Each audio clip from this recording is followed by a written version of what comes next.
This is Valley News Live at 10.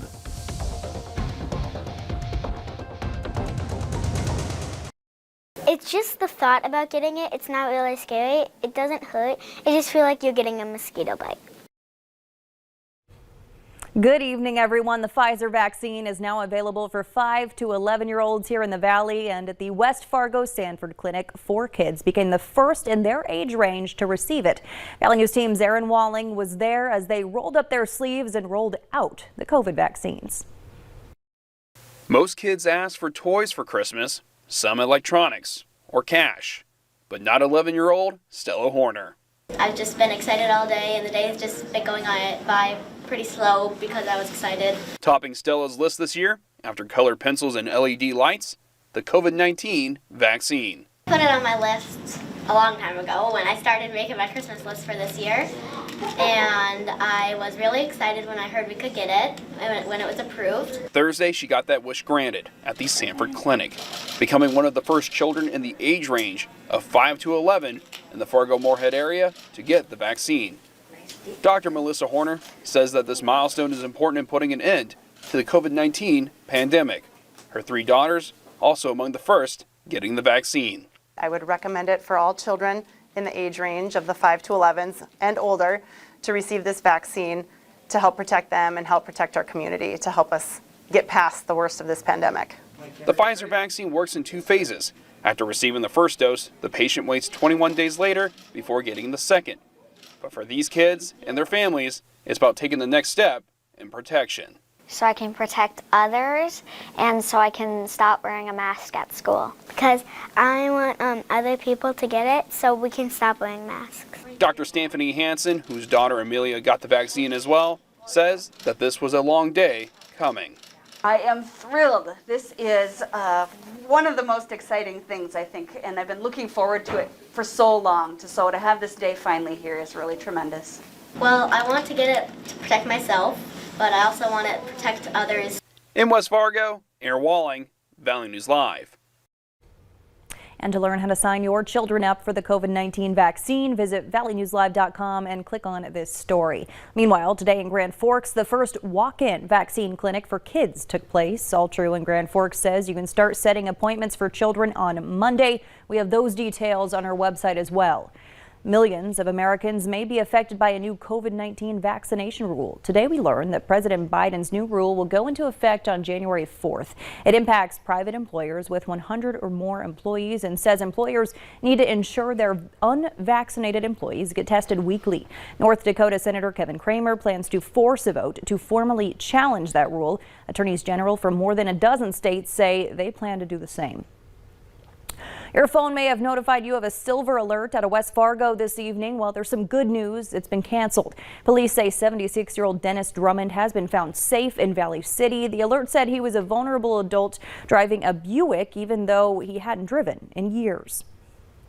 We're following some regional breaking news for you tonight. 66-year-old Nohima Graber, a Spanish teacher at Fairfield High School in Iowa, has been found dead, and now 2 teen students are facing murder charges. She was found in a park yesterday shortly after she was reported missing. An investigation indicated she'd suffered trauma to her head.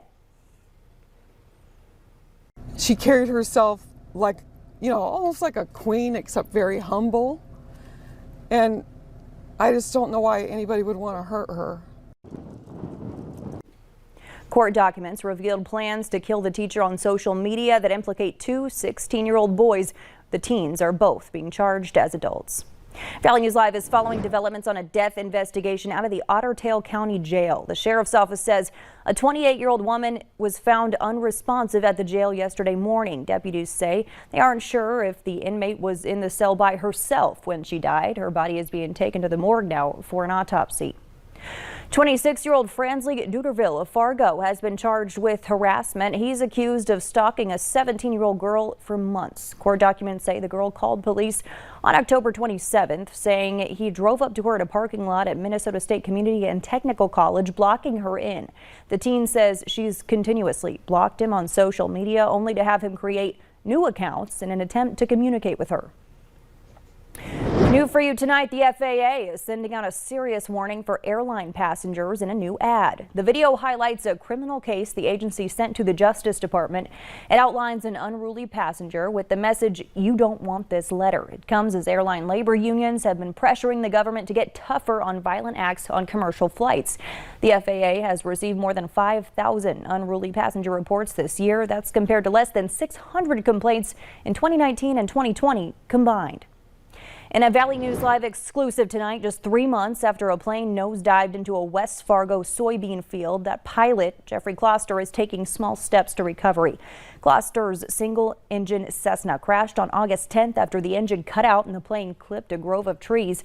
Kloster suffered several injuries, including a broken femur and a shattered vertebrae, and still has a long way to go. But his family says they're staying positive and want to thank the Fargo community for the overwhelming support. You can keep up with Kloster's day-to-day journey on his Caring Bridge site. We have a link to that on our VNL News app. Just click on this story. With temperatures getting colder and colder, we are all ready to head indoors, but not everyone has that option. Valley News Team's Alex Larson spoke to a representative at Micah's Mission about the status of their 3 homeless shelters in the Fargo-Moorhead area. We take in families at all costs, and so we make room insofar as we're able. Churches United's development director Tim Hiller says the facility on First Avenue North has been full since the summer. Micah's Mission, our largest shelter, has 112 spaces total. We've been full since June.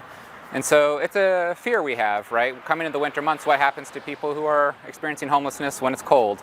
They're already making accommodations to help as many people as they can, turning their chapel into living areas. So with the cold months coming up, we're in need of shelter space. Right now we're having a large influx of families coming to our shelters, and so we have currently 19 families at our shelter and about 70 kids. And the organization also opened a women's shelter called Safe Haven in August. The shelters are mostly full. So we have a new shelter in the south, a women's shelter called Safe Haven that has 27 beds, 25 are full. We leave 2 open in case people come in the night. Hiller asked the community to help out during these especially tough months for those experiencing homelessness. We need toys for kids, warm clothes for families, bedding, sheets, pillows, blankets, and financial donations. You can bring donations to any area shelter. The city of Fargo estimates around 760 people in the FM area are affected by homelessness on any given night. Alex Larson, Valley News Live. And we have a link on our website or the free VNL News app to a list of resources for anyone who may be experiencing homelessness. Parents, a heads up if you or your neighbors own this playset. The U.S. Consumer Product Safety Commission says it's being recalled. The department says kids can get trapped in the gap between the lower part of the roof and the bottom of the gable decoration. More than 5,000 of the sets made by Backyard Play Systems have been sold in the U.S. More information on that recall can be found on the CPSC website or on our website, valleynewslive.com. Some of the most popular snack options will soon cost you more. The reason why is still to come. But first, Hutch joins us with a look at a warm weekend. But buckle up for what comes next.